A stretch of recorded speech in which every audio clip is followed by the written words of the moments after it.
Atos dos Apóstolos, capítulo 5. Entretanto, certo homem, chamado Ananias, com sua mulher Safira, vendeu uma propriedade. Mas, de acordo com sua mulher, reteve parte do preço, e levando o restante, depositou-o aos pés dos apóstolos. Então disse Pedro: Ananias, por que encheu Satanás teu coração, para que mentisses ao Espírito Santo, reservando parte do valor do campo?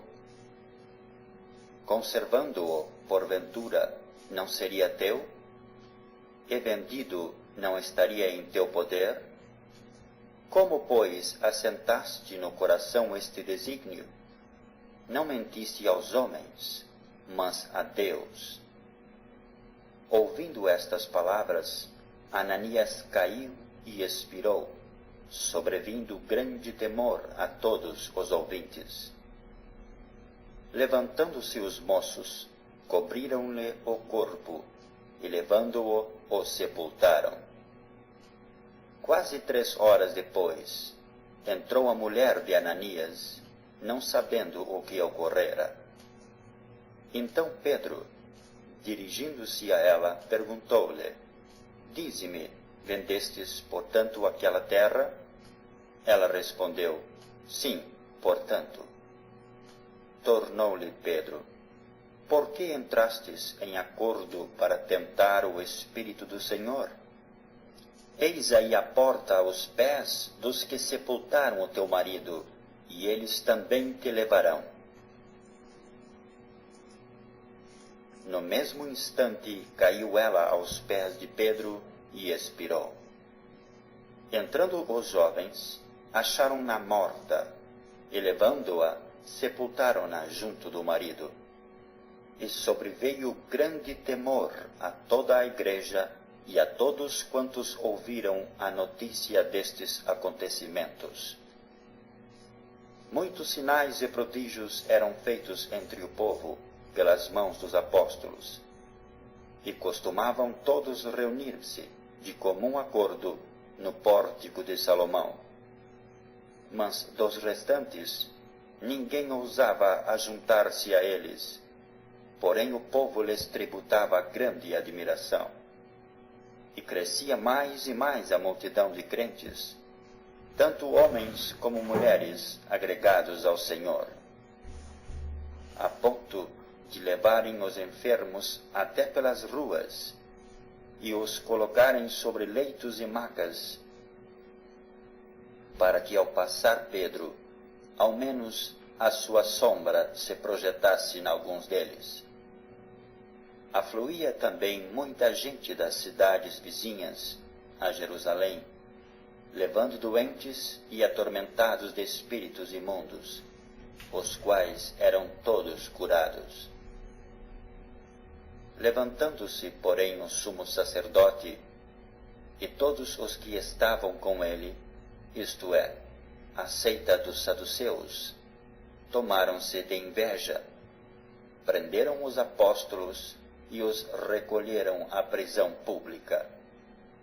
Mas de noite um anjo do Senhor abriu as portas do cárcere e, conduzindo-os para fora, lhes disse: Ide, e apresentando-vos no templo, dizei ao povo todas as palavras desta vida. Tendo ouvido isto, logo ao romper do dia, entraram no templo e ensinavam. Chegando, porém, o sumo sacerdote e os que com ele estavam, convocaram o sinédrio e todo o senado dos filhos de Israel, e mandaram buscá-los no cárcere. Mas os guardas, indo, não os acharam no cárcere, e tendo voltado, relataram, dizendo: Achamos o cárcere fechado com toda a segurança, e as sentinelas nos seus postos, junto às portas. Mas abrindo-as, a ninguém encontramos dentro.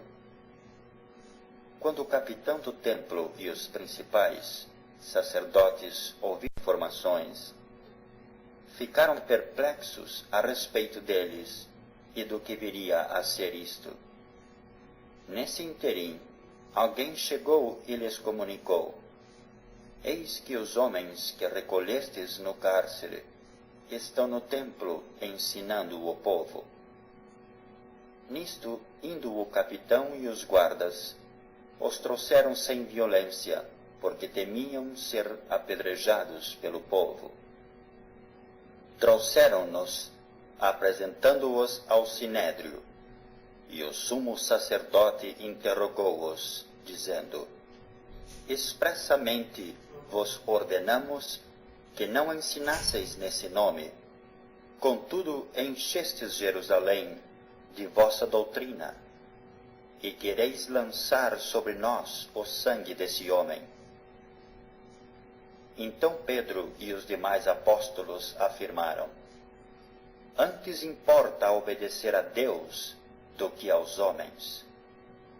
O Deus de nossos pais ressuscitou a Jesus, a quem vós matastes, pendurando-o no madeiro. Deus, porém, com a sua destra, o exaltou a príncipe e salvador, a fim de conceder a Israel o arrependimento e a remissão de pecados. Ora, nós somos testemunhas destes fatos, e bem assim o Espírito Santo, que Deus outorgou aos que lhe obedecem. Eles, porém, ouvindo, se enfureceram e queriam matá-los. Mas, levantando-se no sinédrio um fariseu chamado Gamaliel, mestre da lei, acatado por todo o povo, mandou retirar os homens por um pouco, e lhes disse: Israelitas, atentai bem no que ides fazer a estes homens, porque antes destes dias se levantou Teudas, insinuando ser ele alguma coisa, ao qual se agregaram cerca de 400 homens. Mas ele foi morto, e todos quantos lhe apresentavam obediência se dispersaram e deram em nada. Depois desse, levantou-se Judas, o Galileu, nos dias do recenseamento, e levou muitos consigo. Também este pereceu, e todos quantos lhe obedeciam foram dispersos. Agora vos digo: dai de mão a estes homens, deixai-os, porque se este conselho ou esta obra vem de homens, perecerá.